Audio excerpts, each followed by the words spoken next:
Brigadier Rashid Wali साहब ने, बहुत शुक्रिया राशिद साहब आपके वक्त का। ब्रिगेडियर रिटायर्ड वकार साहब से हम गुफ्तगू कर रहे हैं।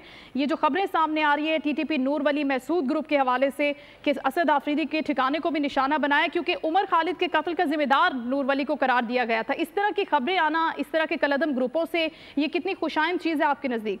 जी जी, आपको मेरी आवाज़ आ रही है राशिद वली साहब? जी जी जी जी फरमाइएगा। जी थैंक यू वेरी मच।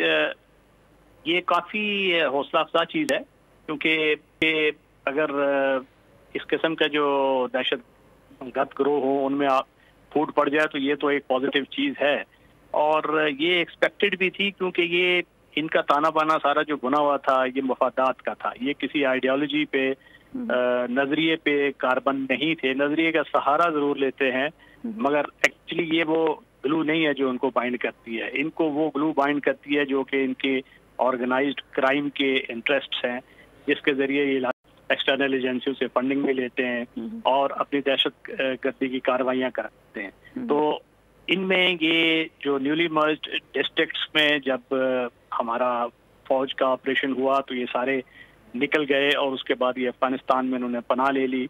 वहाँ से जब इनको अब मौका मिला, थोड़ा सा स्पेस इन द पास्ट, तो इन्होंने अपनी दोबारा वो एक्टिविटीज शुरू की। अब उनको अफगानिस्तान से भी थोड़ा सा एक डिस्करेजमेंट हुई है और मुल्ला हिब्तुल्लाह खुंजादा उनकी बड़ी क्लियर स्टेटमेंट है कि ये इनकी जो टीटीपी की एक्टिविटीज़ हैं पाकिस्तान में वो जिहाद तस्वर नहीं होगा। तो उसके बाद इनमें जो आपस में जो ऑपरेशनल लेवल पे इनके तफरीक थी वो ज़्यादा होती जा रही है। इसी तरह आपने देखा होगा कि नूर वली महसूद बेसिकली ये महसूद ट्राइब पे ज़्यादा डिपेंडेंट थे फॉर द मैन पावर, तो उनका जो एक ऑपरेशनल आर्म है वो बड़ा स्ट्रॉन्ग है।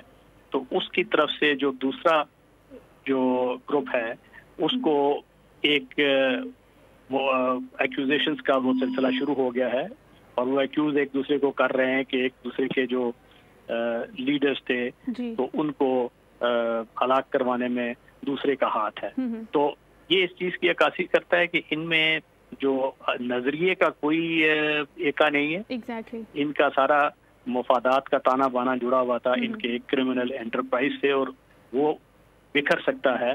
इनमें माइनर डिफरेंसेस इस तरह के अराइज होते रहे और मेरा ख्याल है कि हमारी जो काउंटर टेररिज्म की एफर्ट्स हैं ये उसके लिए खासा फायदेमंद साबित होगा। एग्जैक्टली और ये बिखर भी रहे और ये एक्सपोज भी हो रहे हैं। Thank you so much. Rashid Wali साहब हमारे साथ मौजूद थे, ब्रिगेडियर रिटायर्ड वकार साहब भी इस अहम मौजू पर गुफ्तगू कर रहे थे। आप दोनों का बहुत शुक्रिया। आप लोग इस मुल्क पाकिस्तान में आजाद हैं।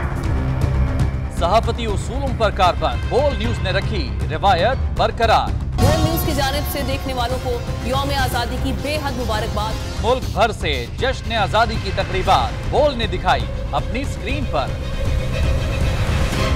पाकिस्तान के 76वें यौम आजादी का जश्न बोल ने सुनाई पाकिस्तान जिंदाबाद के नारों की गूंज।